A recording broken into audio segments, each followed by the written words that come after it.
¿Quién roba mis finanzas? ¿Quién es el hombre fuerte y armado? ¿Quién es Mamón?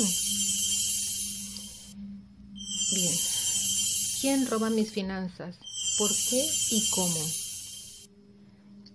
¿Quién es ese hombre fuerte y está armado? ¿Y Mamón? ¿Qué es eso o quién es? ¿Y qué tiene que ver con mis finanzas? Empezaremos hablando acerca del hombre fuerte armado. Lucas 11, 21 y 22 dice, ahí nos muestra que hay un hombre fuerte y que está armado, y que tiene un palacio, y que tiene armas, y que posee bienes. Ahí lo dice la Escritura, Lucas 11, 21 y 22. Pero ese hombre fuerte y armado, que seguro y confiado está en todo lo que posee en su palacio, pero dice la Escritura que hasta que viene alguien más fuerte que él y lo vence y le quita el botín y lo reparte. Para empezar, Satanás fue destituido de la gloria de Dios. Y como fue destituido de la gloria de Dios, quedó ahí en el segundo cielo. Y como quedó en el segundo cielo, él está interfiriendo cada vez que nosotros merecemos algo, no por nuestras propias cosas o por nuestra humanidad, sino por el sacrificio que Jesucristo hizo en la cruz del Calvario. Él nos dio una herencia, dice su palabra, y como Él nos dio esa herencia, cada vez que nosotros sus hijos oramos y le pedimos algo al Padre, dice la palabra que si nosotros siendo malos sabemos dar buenas dádivas a nuestros hijos, cuánto más nuestro Padre de gloria. Cada vez que nosotros le pedimos algo en oración a través del nombre, que sobre todo nombre, en el nombre del Señor Jesucristo, Él nos da la respuesta, nos envía la bendición.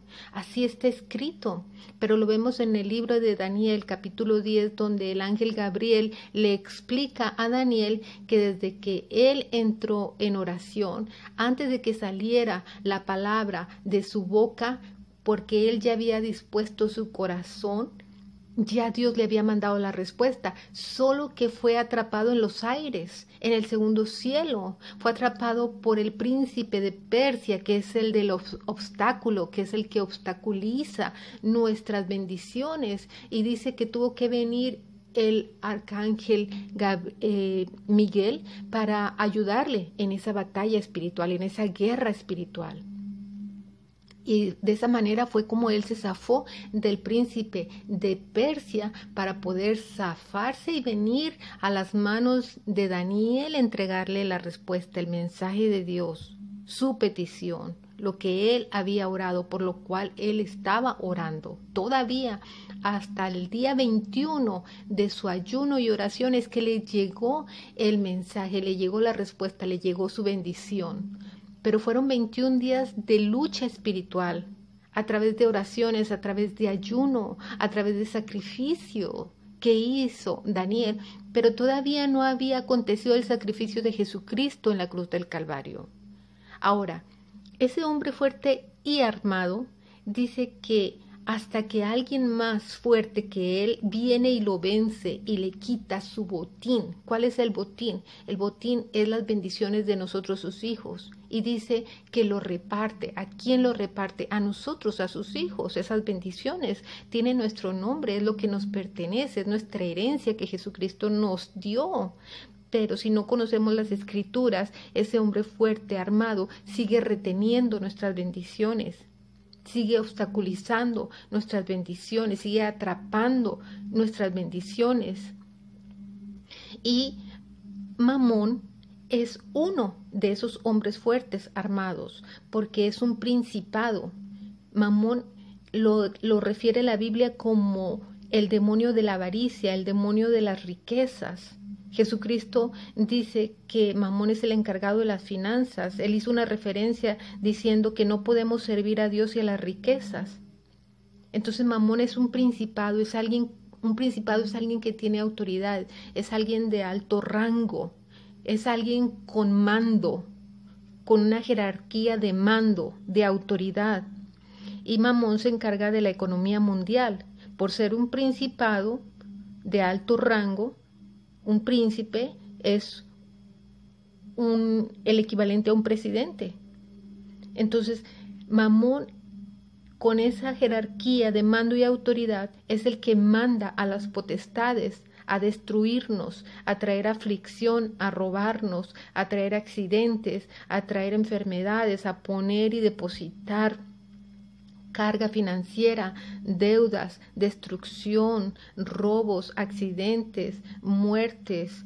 Mucha gente no entiende por qué no sale de una y ya vienen 5 peores que en las que estaba, situaciones de crisis económica, de si usted logró juntar algo de dinero y salvar un poco de dinero para comprarse una casa, para comprarse un automóvil, para irse de vacaciones, para comprar unos muebles, XXX, y de repente cuando ya lo consiguió, ya está feliz porque por fin pudo juntar algo de dinero para esos planes que usted ya había hecho para su vida y ¡pum!, desaparece. De repente algo le sucedió, hubo un accidente, le chocaron el carro, le robaron el negocio, le quitaron el empleo, lo despidieron y se enfermó el familiar XXX, y entonces esas finanzas se van para esa situación que usted no esperaba y se volvió a quedar en las mismas, o peor, porque ahora se quedó endeudado, ahora con deudas que nunca terminan, deudas que lo oprimen, que le ponen carga, que no lo dejan pensar, que no lo dejan ser libre, que no tiene paz. Su mente está en un tormento continuo porque siempre está la situación financiera atormentándole, la crisis económica. Y hay muchos factores que usted no entiende y no se explica por qué pasan tantas situaciones en su vida. Bien, el encargado de todo eso es el dios Mamón, y es Dios con D minúscula, porque es un Dios falso. Ellos son imitadores, Satanás es un imitador de todo lo que hace Dios. Él estuvo con Dios en la gloria de Dios, conoció perfectamente el reino de Dios, lo conoce a la perfección, sabe cómo es Dios, sabe el corazón de Dios, sabe que Dios es amor, sabe que Dios nos ama, pero Satanás nos odia, y Satanás copió todo lo que hay en el reino de los cielos, la jerarquía de los ángeles, la autoridad de los ángeles. El arcángel Miguel es el arcángel de guerra, el arcángel Gabriel es el ángel mensajero, el que nos trae los mensajes. Cuando nosotros oramos y le pedimos algo a Dios, Dios inmediatamente nos responde desde que está en nuestro corazón, antes de que salga a nuestra boca la petición. Ya Dios nos envió la respuesta por amor a nosotros y por amor a Jesucristo, por el sacrificio que Jesucristo hizo en la cruz del Calvario, por la sangre que derramó Jesucristo en la cruz por amor a nosotros. Ya Dios nos mandó la respuesta, pero ese príncipe, hablando de ese rango espiritual, ese demonio, ese principado, está en el segundo cielo reteniendo nuestra bendición, quitándonos nuestras bendiciones y poseyéndolas él. Por eso dice la palabra que él está seguro y confiado en su palacio, confiado en sus armas. ¿Por qué? ¿Por qué confiado en sus armas? ¿Por qué armas? ¿Por qué armas si nosotros solamente estamos haciendo una oración? ¿Por qué armas? Porque dice la palabra de Dios que nosotros estamos en una batalla, y eso lo enseña en Efesios 6:10, el capítulo 6, a partir del versículo 10 empieza, donde nos dice y nos instruye la palabra: fortaleceos en el Señor, dice la palabra, poniéndonos toda la armadura de Dios para que estemos firmes en el día malo. Pero ¿por qué nos tenemos que poner toda la armadura de Dios? ¿Por qué? Porque estamos en una batalla, porque estamos en una guerra, solamente que esta guerra es espiritual, no la podemos mirar con nuestros ojos naturales, pero está llevándose a cabo día a día, está siendo efectiva segundo a segundo. Y esto es en el espíritu, estas batallas son en el espíritu. Por eso es que Daniel ayunó 21 días, hasta 21 días de ayuno, cuando él estaba orando, ayunando por 21 días. Después de ese 21 días es que le llega la respuesta, porque fue obstruida su respuesta, fue retenida su respuesta. Pero Daniel perseveró, siguió guerreando, siguió fortaleciéndose con la palabra, siguió declarando la palabra. Dice la palabra de Dios que la palabra es como un martillo que quiebra la piedra. ¿Cuál piedra? La piedra del obstáculo.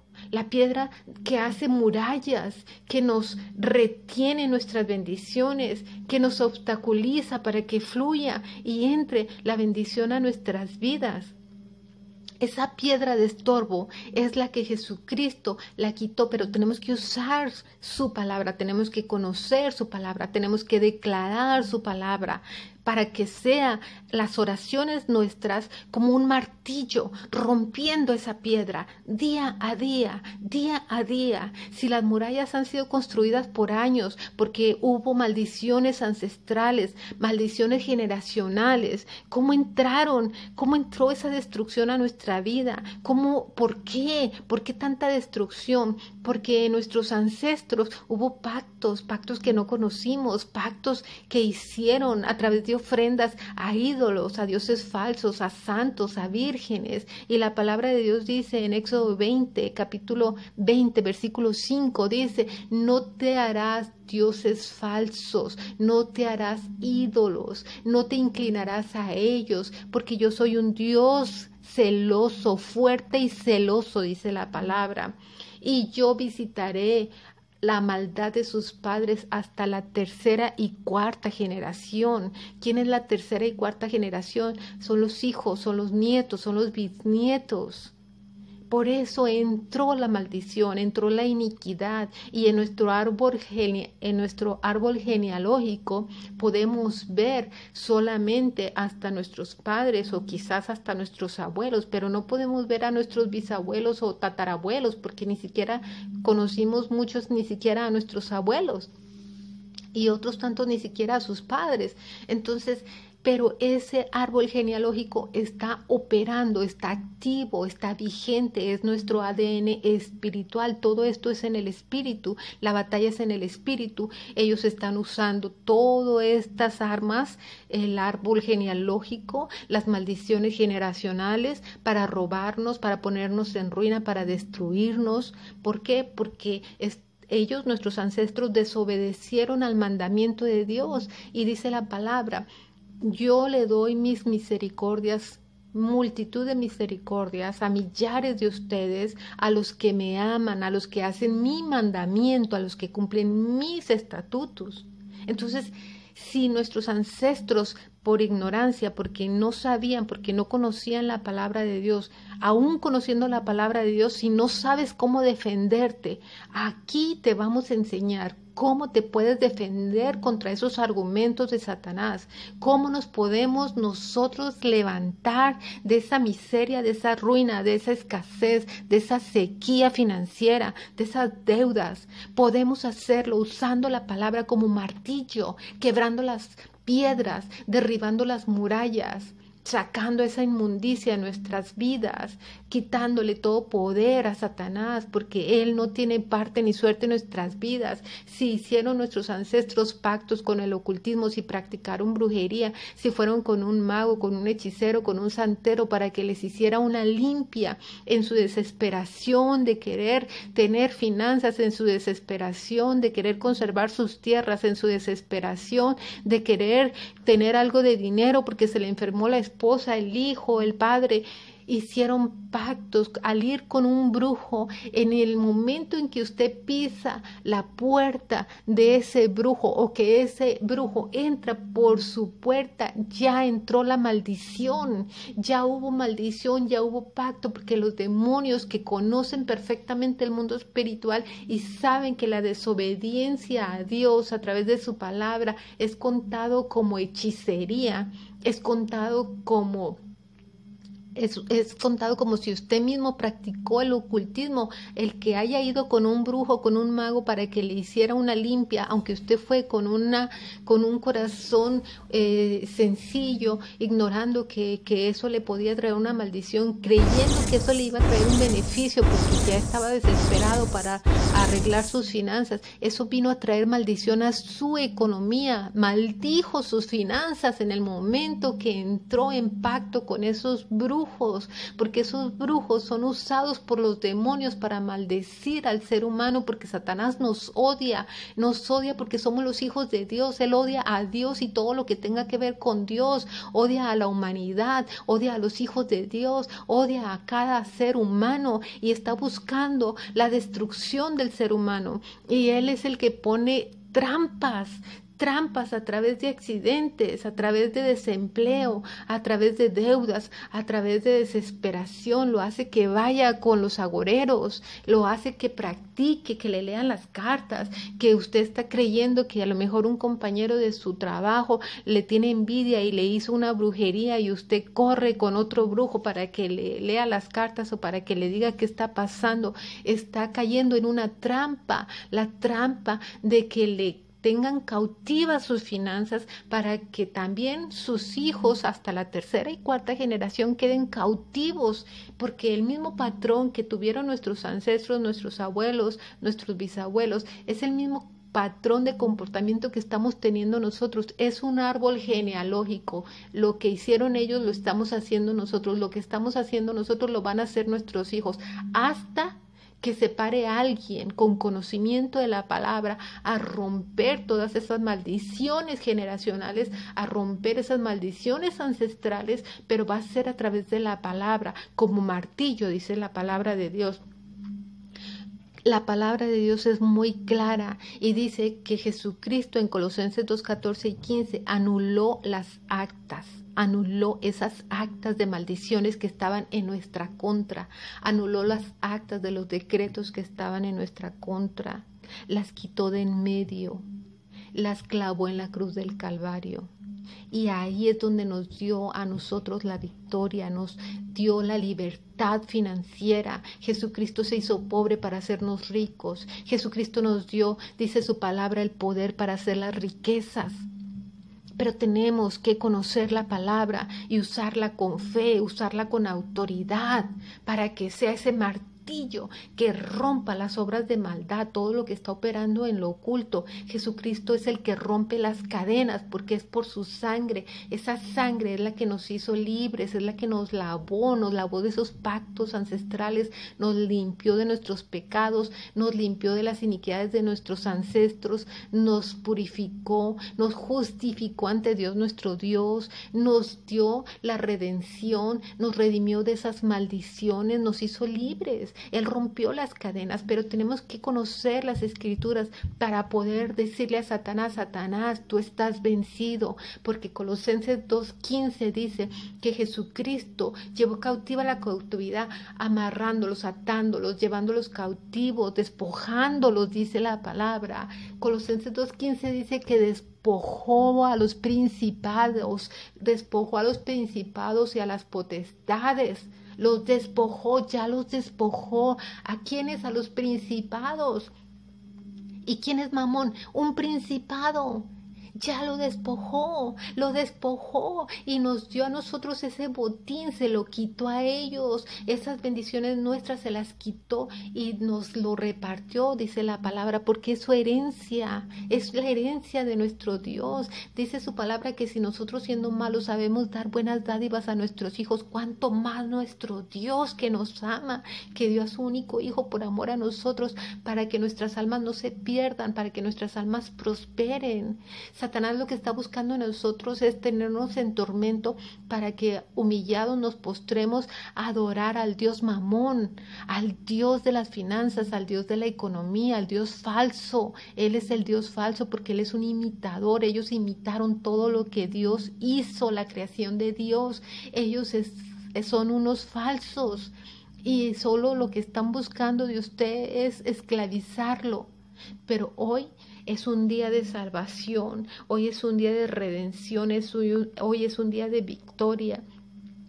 Y es a través de la palabra que nosotros podemos vencer todas esas obras de maldad. Los argumentos de Satanás se los podemos quebrantar a través de la palabra, porque su palabra, la palabra del Dios vivo, es como un martillo que quiebra la piedra. Esa piedra es la piedra que puso y depositó Satanás para ser nuestro obstáculo, nuestra obstrucción a nuestra prosperidad, a nuestra paz, a nuestro gozo, a nuestra liberación. Dios ya lo hizo a través de la cruz del Calvario. Jesucristo dio su vida por amor a nosotros y Jesucristo estableció muy claro y dijo: consumado es, ya la deuda está pagada, pagué, con mi sangre pagué para que nosotros no pagáramos. Él pagó con su sangre. Ya Satanás no puede cobrarnos a nosotros que Jesucristo ya pagó. Él no puede cobrar doble a menos que nosotros no conozcamos la palabra. Jesucristo pagó la factura por nosotros. Jesucristo pagó por los pecados de nuestros ancestros, pagó por las iniquidades de nuestros ancestros, pagó por nuestras iniquidades, por nuestros pecados. Ya Jesucristo pagó esa factura, fue pagada con la sangre de Jesucristo. Ya nosotros tenemos que caminar en libertad financiera en el nombre de Jesucristo, pero tenemos que arrepentirnos de haber practicado el ocultismo, de haber ido a visitar al brujo, al mago, al hechicero, al adivino. Tenemos que arrepentirnos de a que nuestros padres o nuestros abuelos hayan ido a hacer idolatría, hayan quizá pactado a sus generaciones, poniendo sus generaciones con un ídolo, con un santo, con una virgen. Ellos no sabían que eso era un pacto, y esos pactos solamente los puede quebrantar Jesucristo. Pacto sobre pacto, pacto de sangre, porque al sacrificar o al ofrecer sus generaciones nos sacrificaron a nosotros, y nosotros somos sangre, tenemos sangre, estamos vivos. Entonces necesitamos poner un nuevo pacto, el pacto de la sangre de Jesucristo sobre nuestras vidas. La sangre de Jesús está viva, la sangre de Jesús es vida, la sangre de Jesús tiene poder, la sangre de Jesús es poder. Y a través de la sangre de Jesucristo es que venció a los principados, venció a las potestades, deshizo las obras del diablo y rompió esos decretos, esas actas de los decretos que estaban en nuestra contra. Las quitó de en medio y las clavó en la cruz del Calvario y las selló con su sangre, dándonos así la victoria, una victoria segura. Estamos sellados con la sangre de Jesucristo. Por el poder de la sangre de Jesucristo, nosotros tenemos la victoria. Me acabo el poder.